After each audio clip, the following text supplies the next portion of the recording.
अस्सलामुअलैकुम, क्या हाल है students? I hope you are doing well.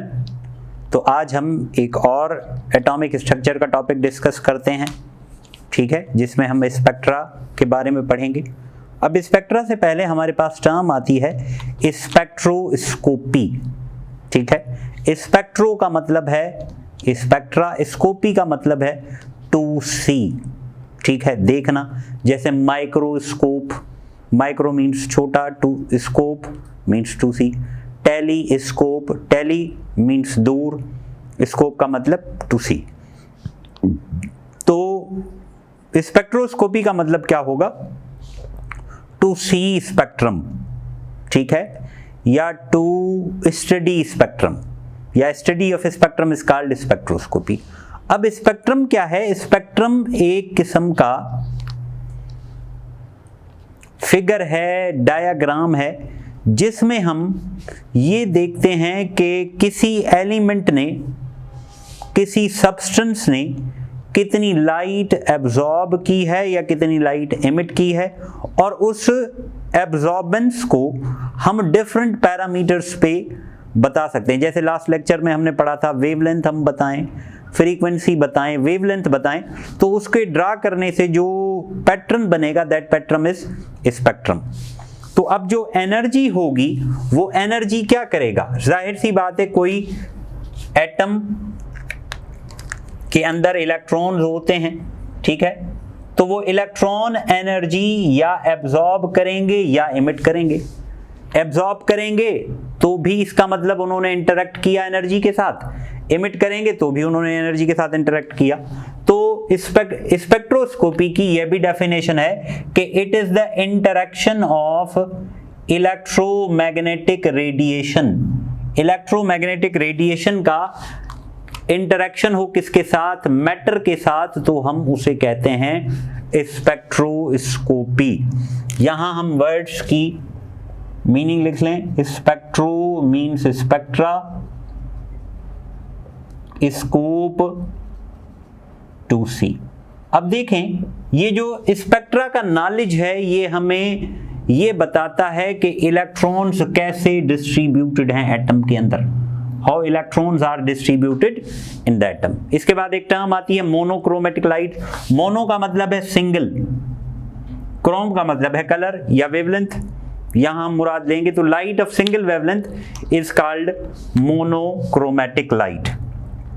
उसके बाद यही लाइट अगर किसी प्रिज्म से पास होगी तो ये लाइट स्प्लिट हो जाती है कलर्स में, तो लाइट की स्प्लिटिंग को कहा जाएगा dispersion of light. Splitting of light into its constituent colours is called dispersion, ठीक है। लाइट कलर्स में स्प्लिट हो जाए तो इसे डिस्पर्शन कहा जाएगा, और उन कलर्स के मजमूए को कहा जाएगा स्पेक्ट्रा। स्पेक्ट्रा प्लूरल है और सिंगुलर है स्पेक्ट्रम, ठीक है। जैसे क्वांटा और क्वांटम था, वैसे ही स्पेक्ट्रा और स्पेक्ट्रम है। अब स्पेक्ट्रा हमारे पास दो सेंसेस से हो सकता है, या इमिशन स्पेक्ट्रा या एब्जॉर्प्शन स्पेक्ट्रा। बिल्कुल सिंपल है। एब्जॉर्प्शन स्पेक्ट्रा क्या करें? हम लाइट कंपाउंड से गुजारें, किसी सब्सटेंस से गुजारें, और हम देखें, जाहिर सी बात है वो कंपाउंड उस लाइट को एब्जॉर्ब करेगा। एब्जॉर्ब करने के बाद वो जो लाइट रिमेनिंग उससे निकलेगी उसका हम कोई ग्राफ, कोई पैटर्न देख लें, तो जाहिर सी बात है लाइट हमने जितनी भेजी होगी उतनी दूसरी तरफ नहीं पहुंची होगी, उसमें से कुछ एब्जॉर्ब हो गई होगी, तो ये क्या कहलाएगा? Absorption spectra. अब वो लाइट जिसने एब्जॉर्ब की, तो लाइट एब्जॉर्ब करने की वजह से वो कहां चला जाएगा? वो एक्साइटेड स्टेट में चला जाएगा। तो एक्साइटेड स्टेट आपको पता है कि वो अनस्टेबल स्टेट होती है। तो एक्साइटेड स्टेट से एटम को, एलिमेंट को वापस दोबारा ग्राउंड स्टेट में आना पड़ेगा। तो जो भी चीज एक्साइटेड से ग्राउंड में आएगी वो एनर्जी रिलीज करेगी। उस एनर्जी का अगर हम पैटर्न बनाएंगे, ग्राफ बनाएंगे, तो वो कहलाएगा इमिशन स्पेक्ट्रा, ठीक है। तो एब्जॉर्प्शन स्पेक्ट्रा और इमिशन स्पेक्ट्रा। हम इमिशन स्पेक्ट्रा को देख लेते हैं।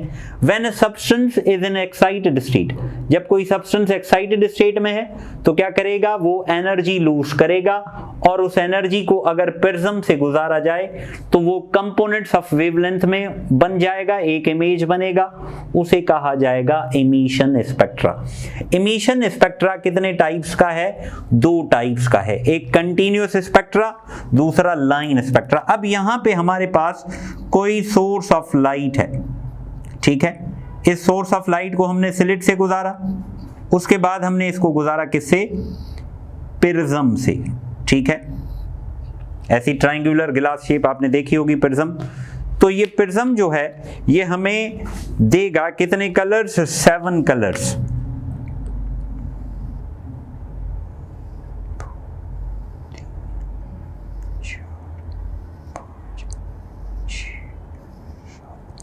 ठीक है, तो यहां होगा violet, Indigo, blue, green, yellow, orange, red.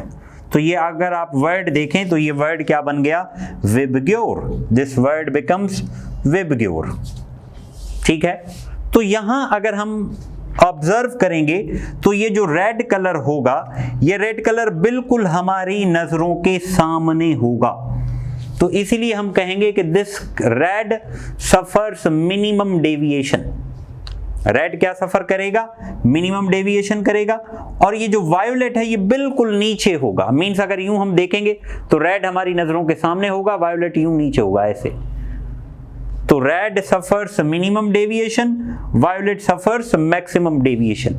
अब डेविएशन ज्यादा होगी तो वेवलेंथ कम होगी, वेवलेंथ कम होगी तो डेविएशन ज्यादा होगी, तो इसकी डेविएशन है मिनिमम, ठीक है। इसकी डेविएशन क्या है, मिनिमम डेविएशन है।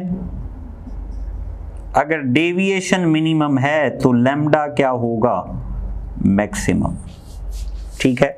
और इनकी जो रेंज है वो रेंज कितनी है, वो रेंज है 4000 से 7000 तक, 4000 से 7000 तक। तो हम लिख देंगे VIBGYOR, violet, Indigo, blue, green, yellow, orange, red, ठीक है। तो वायोलेट की जो हमारे पास है वो ये वर्ड बनता है। रेड की वेवलेंथ है हमारे पास मिनिमम डेविएशन, तो मैक्सिमम वेवलेंथ कितनी है, 7000 एंगस्ट्रॉम। मैंने आपको बताया था लास्ट लेक्चर में कि वेवलेंथ का यूनिट क्या है, एंगस्ट्रॉम मेजर की जाती है। और इसकी कितनी वेवलेंथ है, इसकी वेवलेंथ है 4000 एंगस्ट्रॉम। तो वायोलेट डेविएशन कम करता है, नहीं, वायोलेट डेविएशन ज्यादा करता है, इस वजह से इसकी वेवलेंथ कम है। रेड डेविएशन कम करता है, इस वजह से इसकी वेवलेंथ ज्यादा है। समझ में आ रही है बात, या इसमें कोई कंफ्यूजन है? अब ये वाला जो रीजन है 4000 से 7000 एंगस्ट्रॉम तक, इस रीजन को कहा जाता है विजिबल रीजन, ठीक है। और ये वो रीजन है जिसको ह्यूमन आई डिटेक्ट कर सकती है, ठीक है। वेवलेंथ 4000 से कम हो जाएगी, हमारी आंख नहीं देख सकेगी। 7000 से ज्यादा हो जाएगी तो भी हमारी आंख देख नहीं सकेगी। समझ में आ रही है बात? तो वेवलेंथ जो 4000 और 7000 के बीच में होगी उसी वेवलेंथ को कहा जाएगा visible region, and that region can be observed through human eye, हम इसको देख सकते हैं। बाकी इसके अलावा जैसे हम अल्ट्रावायोलेट करते हैं, इंफ्रारेड करते हैं, हम उसको नोटिस नहीं कर सकते। और यहां पे देखें इसकी वेवलेंथ कम है तो एनर्जी क्या होगी बताएं? इसकी एनर्जी होगी मैक्सिमम इस सेंस में, और इसकी एनर्जी होगी मिनिमम। तो एनर्जी के हिसाब से कौन ज्यादा है? वायोलेट। तो आपने सुना होगा कि अल्ट्रावायोलेट रेज, ठीक है, you have heard the word of ultraviolet, कि भाई अल्ट्रावायोलेट लाइट है। तो अल्ट्रावायोलेट लाइट कौन सी होगी? वो लाइट होगी जिसकी एनर्जी वायोलेट से भी ज्यादा होगी, और ये लफ्ज इस अल्ट्रा का मतलब है अबव, वायोलेट से भी ज्यादा, ग्रेटर देन वायोलेट, ठीक है। और आपने लफ्ज सुन रखा होगा इंफ्रारेड। इंफ्रारेड तो हमने सुना है रेड, इंफ्रा का मतलब है ब्लू, कम।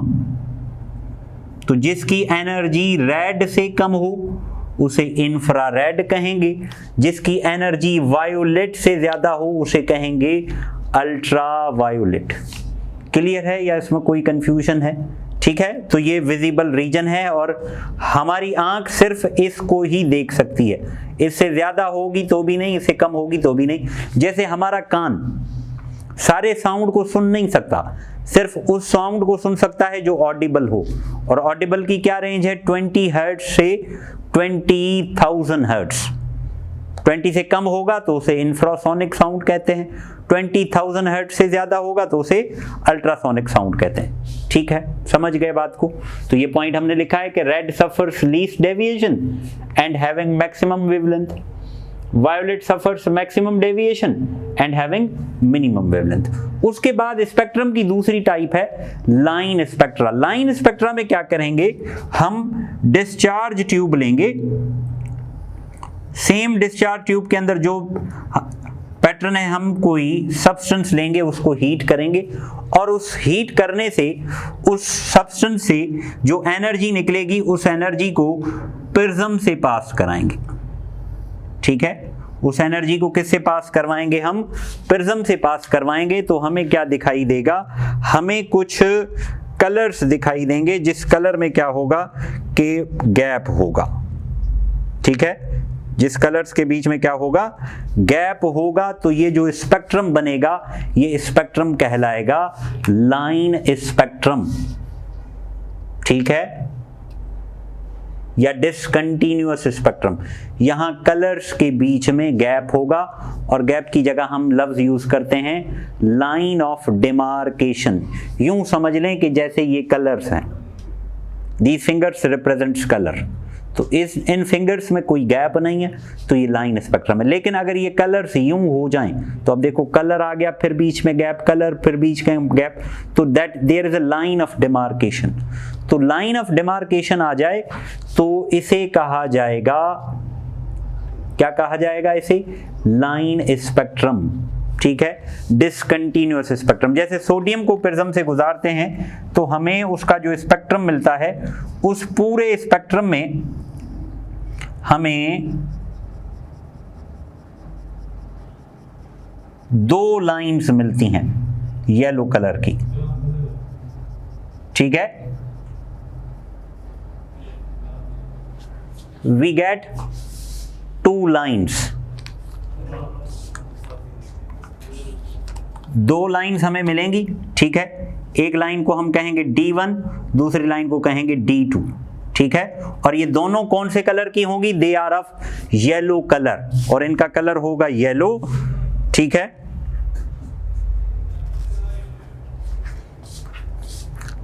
D1 D2 5896 angstrom, 5890 angstrom.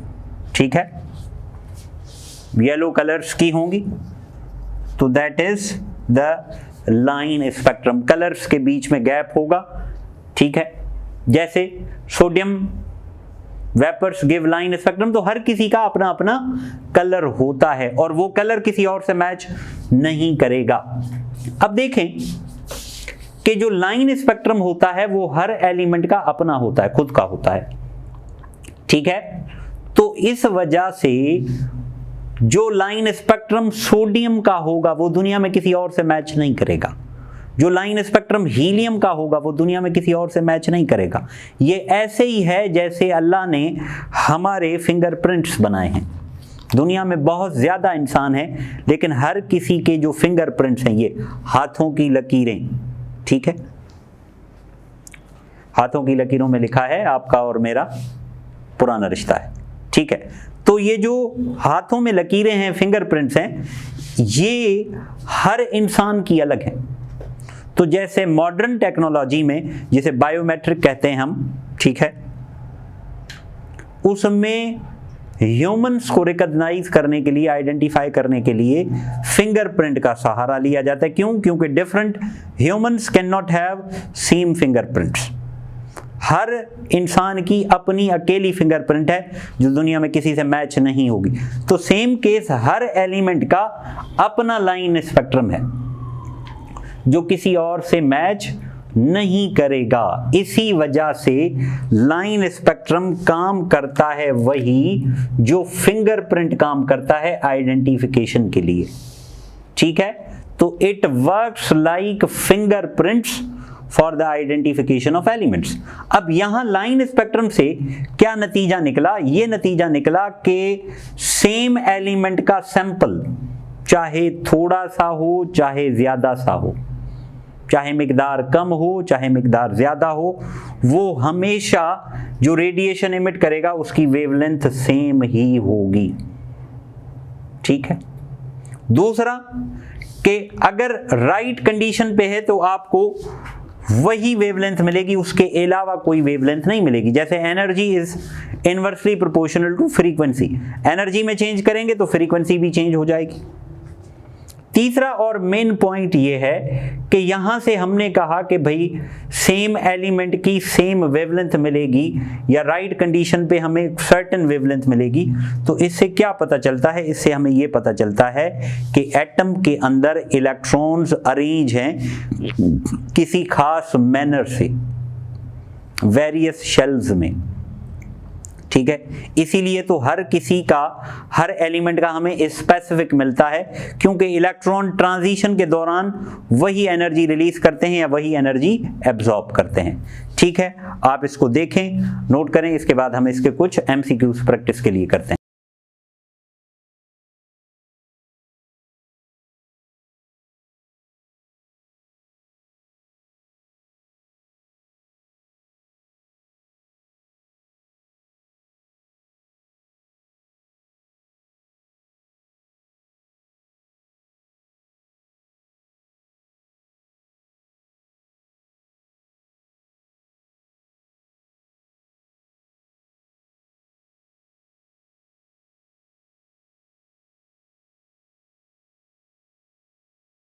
हाँ जी, तो ये कुछ हमने एमसीक्यूज लिखे हैं, ठीक है। Number 1, when radiation is pass through prism, radiation undergoes refraction, bending, refraction और बेंडिंग या नन ऑफ दीज। जब रेडिएशन प्रिज्म से पास होता है तो वो रिफ्रैक्ट भी होता है, बेंडिंग भी होती है, तो मींस रिफ्रैक्शन होगी या बेंडिंग होगी।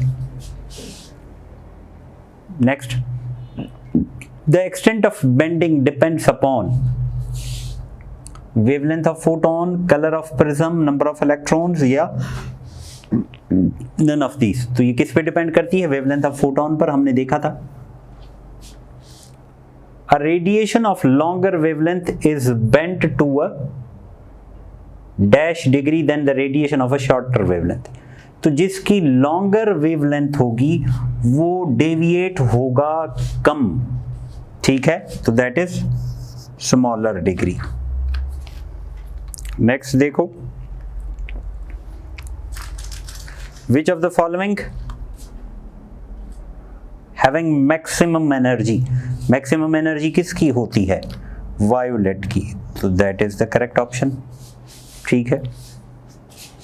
और देखो, हो गया।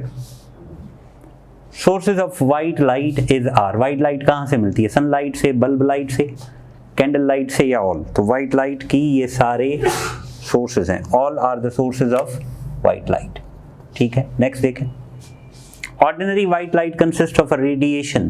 व्हाइट लाइट में देखो सारी वेवलेंथ्स वाले रेडिएशंस होते हैं, ठीक है, सारे कलर्स होते हैं। In dash spectrum the distinct line are separated by dark spaces. मैंने कहा था एक में कोई स्पेस नहीं होता, दूसरे में स्पेस होता है। कौन से में स्पेस होता है? Line spectrum. Next, the neon light used in advertisement and sodium vapour stream light apply the phenomena. कौन सा फिनोमेना अप्लाई होता है वहां पे? Line spectrum. नेक्स्ट देखो, the band of colours in which incident light breaks up is called as, जिस band में break होगी उस बैंड का नाम क्या है? उस बैंड का नाम है भाई स्पेक्ट्रम। ठीक है, अगला देखो, what is the wavelength of the colour that is found in the middle of the spectrum. ठीक है, तो ये देखो विबग्योर, तो मिडिल में ये तीन, तो मिडिल में कौन सा है? ग्रीन। तो ग्रीन की वेवलेंथ हमें पता है, रेड की कितनी थी? ये आपका होमवर्क है। Next, the dash spectrum works like fingerprint. कौन सा स्पेक्ट्रम फिंगरप्रिंट के तौर पे काम करता है एलिमेंट्स को आइडेंटिफाई करने के लिए? That is only a line spectrum. आगे देखें, the analysis of electromagnetic radiation scattered, absorbed or emitted by the molecule is known as, means spectrum की study, so that is spectroscopy. Next देखें, absorption spectrum results when an electron in an atom undergoes a transition from, absorption क्यों होती है? जब electron energy absorb करके high level में जाता है, तो lower energy level to higher energy level. Next देखें, the one which has minimum energy, minimum energy सबसे ज्यादा किसकी होती है? यहां पे इंफ्रारेड की। ठीक है, तो we have discussed many MCQs regarding the topic that we studied, right. तो आई होप आपको ये लेक्चर समझ में आया होगा। हमने कुछ उसकी एप्लीकेशन भी की, उसके कुछ सवाल भी किए। फिर भी कोई कंफ्यूजन हो तो दोबारा लेक्चर सुन लें। थैंक यू, अल्लाह हाफिज़।